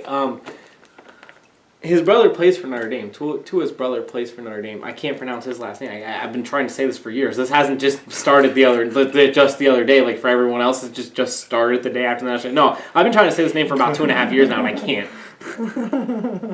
One day, J Sports will know your name. Tua though, so he has come in garbage time of some games, or halftime of like games where they're playing like nobodies and there up 26-0 type thing, and he has played very well. He has 11 touchdowns and 2 interceptions. Or no, he had what? It was 8 touchdowns and 1 interception going into that game. He had I think 270 plus yards on only like 20 some attempts. Like he was in his short time. He has proven as the true freshman. He's only 18 years old, but he proved in his short time that he had a better arm than Jalen Hurts. Everyone knew Jalen Hurts is a good runner, has a decent arm, can get the ball around, but he was struggling. I mean, in that Auburn game, they had some injuries, but you could tell he was struggling. Even the game before that, they won. I think it was 21-3, but they seemed like they left a lot of points out there. And then in the championship game when they won 24-3 or 24-7.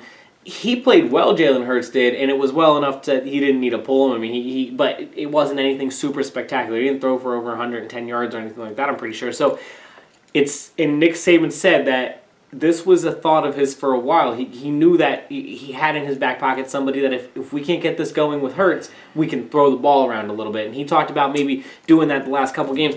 At halftime of this game, down 13-0, he pulled his starting quarterback. I don't like it.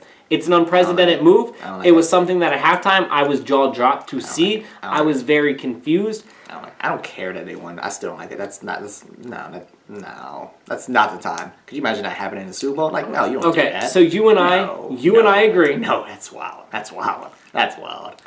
I mean, it worked, but no. I'm going to sit here confidently and say that that's not okay. That's wild.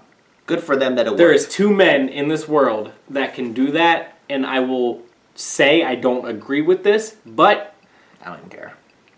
I said it. I was watching this game. I said, I don't like this. I don't agree with this. I wouldn't do it, but I can't question it. You know why? Because one of those 2 men is Nick Saban. The other guy is Bill Belichick. Okay, so if it didn't work, would you still been saying that?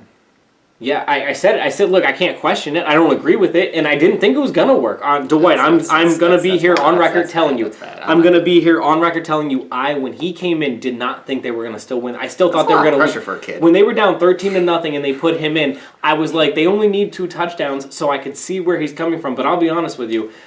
So much I did not see what happened happening. I'm going on record on saying when he did it, like I tweeted out, I don't agree with this. I think this is ridiculous. On the show Twitter or your Twitter? We need to put the show's Twitter on my phone. Shots. When I did, no, I'm serious though. I looked at this as like, I was like, I wouldn't do this. I don't agree with this. This isn't okay. This isn't fair to Jalen Hurts. Like I literally, I'm with you. Every emotion, then what? Every emotion came running across my body. But I said at the end of all of it, I would be freaking out way more right now if it was anybody else. Right. But it was Nick Saban. And like, I'm not okay. I wasn't okay with it. That's He threw for 237, Dwight. I don't care. 3 touchdowns and a half. I don't care. That's not. He could do 8 touchdowns. He was tackled at one point in the backfield on a 3rd and 6, like a really big 3rd and 6 early in the 4th, down 10 points. Shook the dude off of him, ran in a circle and ran for about 25 yards for one of the most incredible plays in a championship game I've seen in a long, long time. That's still not okay, man. It worked out. I I didn't agree with it when he did it. I will say it a million times. Anybody else but Nick Saban or Bill Belichick does that, I'm screaming at my TV that they're doing it. But I was calm. I was like, I don't agree with this. I wouldn't do this. I don't think it's going to work. You should be calm because it's not your team, but yeah. Anybody else? Can you name anybody? Because look, they had a player fighting a coach on the sideline at one point. They had another player pass out because of the excitement. They changed their quarterback at halftime. They were down 13-0. Nick Saban has never been shut out in the first half of any game, more or less, the biggest game. They missed a 35-yard field goal that was literally dead center. The kicker literally just chipped it, which, by the way, Nick Saban and Bill Belichick did not value kickers. Like, they were like the 2 latest people to ever come around on this whole kicker. Nick Saban hasn't given a scholarship out. He's only given 3 scholarships out to kickers in his entire life, right? This is just the 3rd kicker he ever did that to. I'm assuming that dude's going to get cut tomorrow, and they're going to have a new kicker next year. Like, you don't do... He missed with 0 time... There was 1 second left when they kicked it. It was 20-20, 35-yard field goal. He just booted it to the left for no reason, and they went to overtime. Yeah, it was bad. I was like, bro, you might have just cost Nick Saban his 6th national championship, which means that might be your life. And my other thought was he has to try to figure out how he's going to look over his shoulder and see if he's getting killed or not anytime soon, and maybe kick a field goal to win this game because they had to still go to overtime.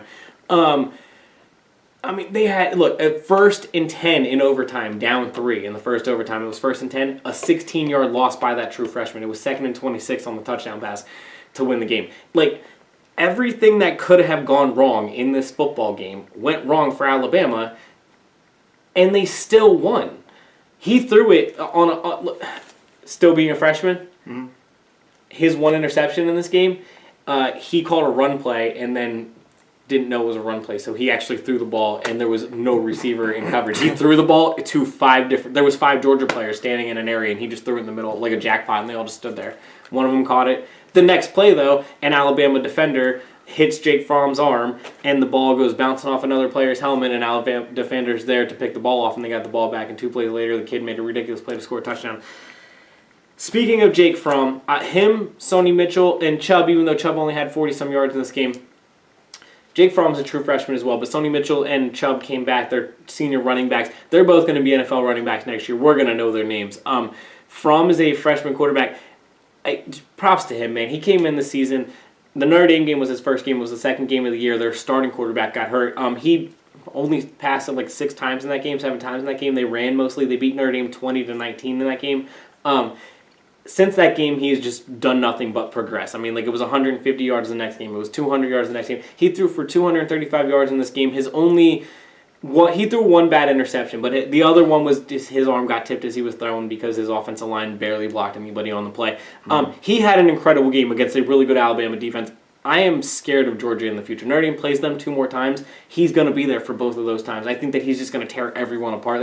He is a future NFL quarterback if he plays anywhere the way he does the last 5 games of the season. I really think that he's going to be a top prospect. So shout out to him and Georgia. Their coach, Kirby Smart, didn't get beat by double digits by Nick Saban. Nick Saban seems like he has more respect for him than any other coach that he's coached with before. And I'm not just saying that on the sense of the things he always says that coaches speak. It really seemed like he genuinely, right after that game, first thing he did was try to go find Kirby Smart to congratulate him on a great season and a tough game. Georgia is going to be a really good team in the future as well. The SEC is scary. But shout out to Nick Saban. 6 national championships. Disgusting. The most ever in the history of college football. 5 in the last 10 years. There's nothing more. He's won it the BCS way. He has now won it twice in this new way. I think if you make it 8, 16, 32, 64, I think Nick Saban will go play anybody at any time, and he will take his Alabama team and think he can win. And he's going to. And he's going to. And when they lined up, sub his quarterback and midway through a championship. When they lined up and missed the field goal, when it was 20-20, when he lined up and missed the field goal, before he missed, I turned to my girlfriend and I said, they're going to line up, kick a field goal, and they're going to win this game because they're Alabama, And, that is the bigger point. They're Alabama. That's just how this goes. I'm scared of them next year, the next 5 years. I mean, we were just talking about the Patriots where their dynasty looks like there is now an end maybe in sight.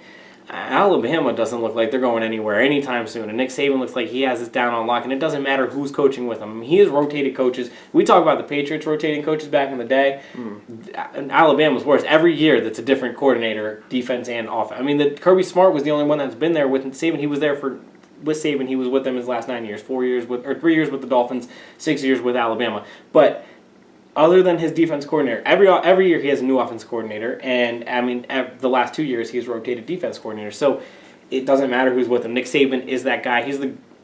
I don't know if him or Belichick who's the best, but they to me are the two best ever of my lifetime, maybe of all time. I'm a new Rockne guy, so it's hard to argue people in the 40s, Lombardi versus Belichick, Rockne and Paul Bear Bryant versus Saban. It's hard to argue those kind of guys against each other, but what I can tell you is Bill Belichick and Nick Saban are doing unprecedented things, and Nick Saban is doing it at a rate that I can't even imagine doing at the most competitive level of any sport. College football is a very competitive thing, obviously, and he's blowing the competition away. It is ridiculous.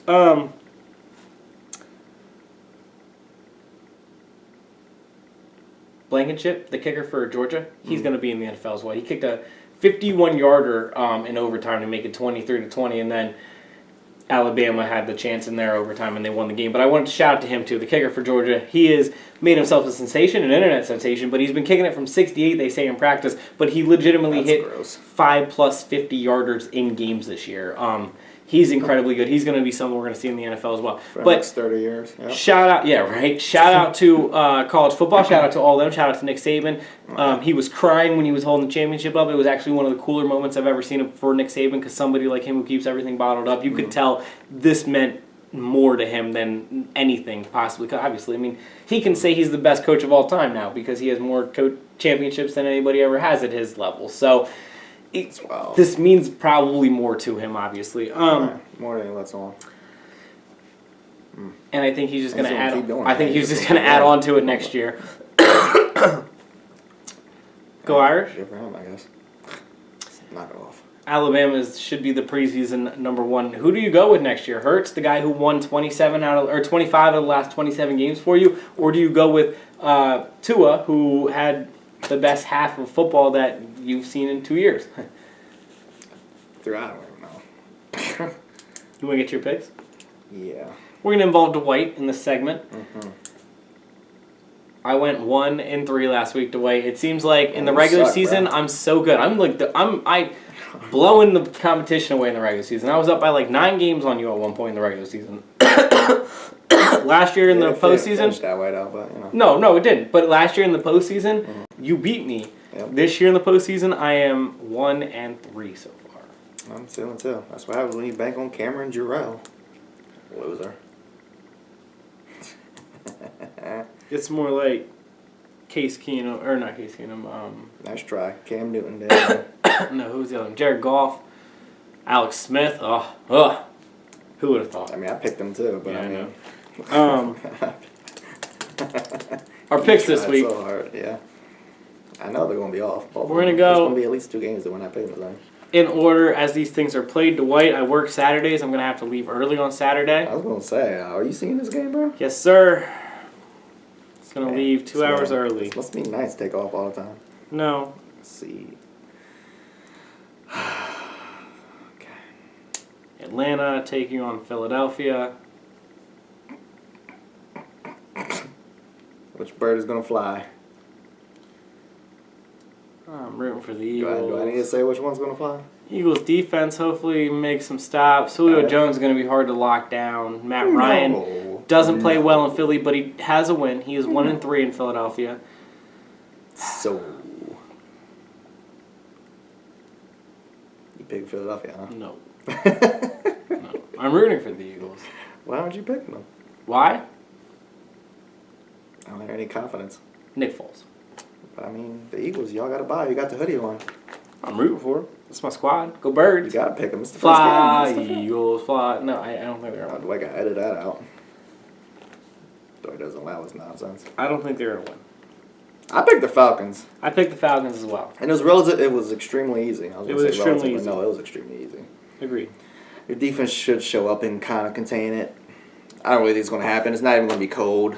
And they're like, oh, it's going to be cold. And if it'll be outdoor. 21-0 or if it's 54-0, either way, I don't see the Eagles scoring more than 0 points. Nick Foles couldn't move the ball.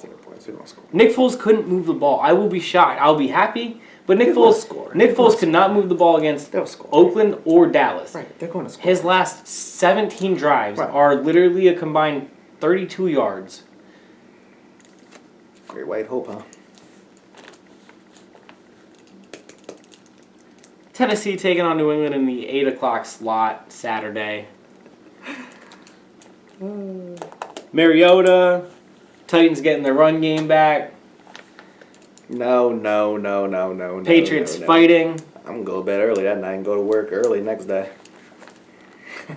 I would not stay up with this. Tighten up. We're not rooting. Our Titans, Dwight. Our Titans. They were never my Titans. I'm not. No, there's nothing up other than that score from New England. I got New England easily, so easily. I got New England as well. It's gonna be a beatdown. They are going to destroy Tennessee. Tennessee is not going. You want to talk about not scoring? Tennessee. I got New England as well. Tennessee might get 7.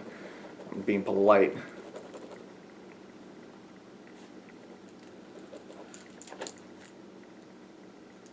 Okay. So we both think Saturday's kind of gonna not be like the. I feel like you just changed your picks because I feel like you coming into desperation mode now because I still got a game up on you, so you're gonna have to do something different. No, I was crossing something out that I wrote down that I actually don't.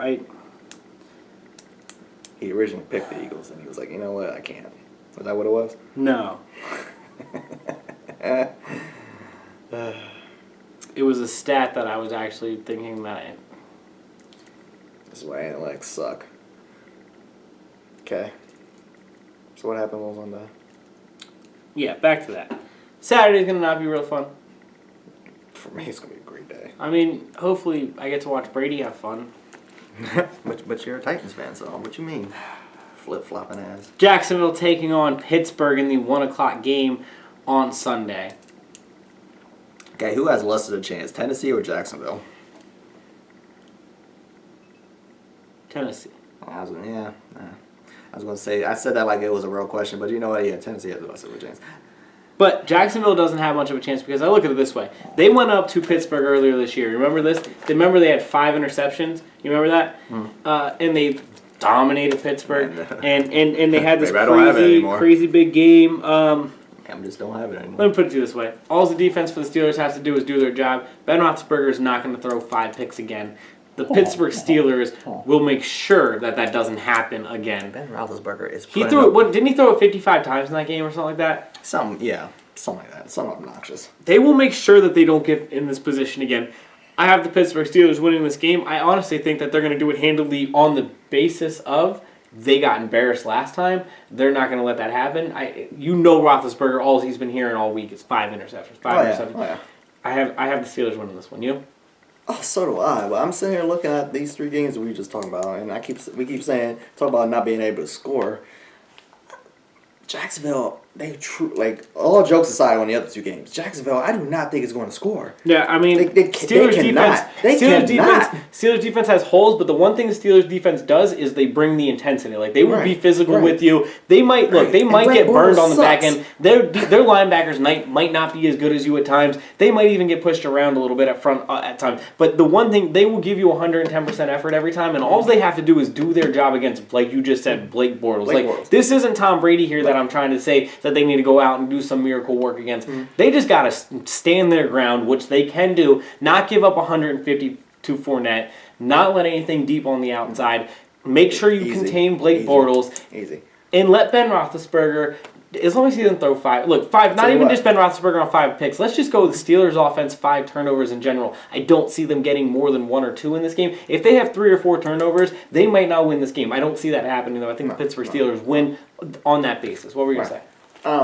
I'll tell you exactly what's not going to happen. You ain't going to see Blake Bortles rushing for more yards than he's going to be passing this game. They're not going to it's not happening. And he can't pass, so, I mean, neither one is going to happen is my point. I agree. So I just don't see him scoring unless Leonard Fournette, unless they get a weird, fumble recovery and for a touchdown, like something like that. Like, it's not going to be because their offense and Blake Bortles went down and marched down the field is my point. And I agree. It's gonna. It's just not going to happen. The only way that they won the game before was that they had the 5 interceptions. And Fournette, I'm pretty sure he had 150 yards rushing. Mm-hmm. He had a pretty big run at the end of that game on inside of 2 minutes to steal the game. And even with 5 interceptions, they needed a play inside of 2 minutes to seal that football game. Pittsburgh's coming out. They're coming out because they were embarrassed, and they're going to come out and just talk about embarrass. They're going to humiliate Jacksonville as far as I'm concerned. Last game of the weekend. Mm-hmm. Toughest game of the weekend. Hopefully, in my mind, I think it's going to be the best game of the weekend. Yeah, I was going to say, in comparison, I was looking at these games before the show even. I was like, I'm not really looking forward to a whole lot of any of these. Maybe this game that we're about to talk about. But at least last week, I was like, I can check this out, But for real, this divisional round is kind of to me. I think this game is going to be the best game of the weekend. I think that's the NFL not saying anything, but yeah. Right. But I think Minnesota's better than people give them credit for. And it's just not garbage compared to the rest of it. Yeah, the Eagles game has an unfortunate circumstance. Right, so that's now. Titans, now. Right, New England will roll, and Pittsburgh has something to prove. Right, so this whole lot of no, and no. Unless something shocking happens in one of those 3 games. This was the hardest pick for me. So this season started with these two playing on Monday Night Football. The season will end where it started for one of these two teams. Mm-hmm. Minnesota, if they win and go to the Super Bowl, if they win these next 2 games and go to the Super Bowl, it's played in their home stadium. So that's something a little more extra motivation. But do you remember the first time these two teams played New Orleans? They came in with Harley. They came in with Adrian Peterson. Remember, he only got 2 carries. Who's that? Against his former team. Do you remember that? Do you remember who he played for? And you were talking about how it was the Saints, not Adrian Peterson, and I was saying it was Adrian Peterson, not the Saints. Then Adrian Peterson got traded, had a pretty decent couple of games, and then got injured. And who does he play for? I forget. Shit. The Cardinals. Jeez. Yeah. That was a joke anyway. I knew who he played for. But point being is, first game of the season, remember that whole debacle? Yeah, it was Adrian Peterson and the Saints versus Minnesota. Yep. Minnesota walked out of that game with a win. Sure did. This is not the same Saints team. This is not the same Minnesota team. That was the same Bradford-led team. Case Keenum is the quarterback. Mm-hmm. A more high-powered Vikings offense. It seems like a more high-powered Saints offense, even though, look, Chamara, the running back, the maybe rookie of the year, held to only a couple yards, like literally a couple of yards. Ingram had a big game for them, but they're going to need him to do better in this game if they're going to win this game. The trend that I said last week was the quarterbacks. I said going into last week that who always wins? The quarterbacks in the playoffs, the teams with the best quarterbacks. I picked against that last week. Not just in this game. I literally picked Jared Goff over Matt Ryan. Everything in my mind said go with Minnesota, but based off of what I know, based off of everything I was telling myself not to do and I did anyways, I'm taking New Orleans in this game because I'm taking Drew Brees. They proved to me, the Saints, that you can take away their run, and if you do, they still have Drew Brees. Drew Brees was like 23 of 30. He was 250-plus yards. He was as good as it gets. And if you take away their run and they are that lethal offensively, I'm not saying that Minnesota can't be, because Minnesota has a lot of offensive weapons, but we saw it with the Rams.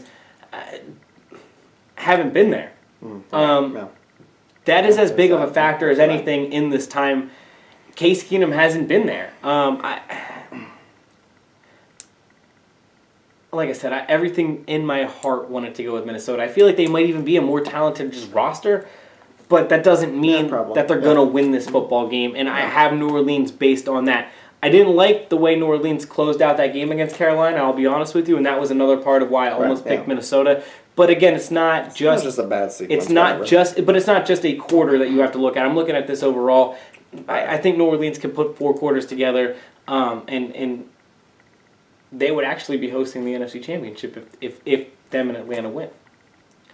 Who are you taking?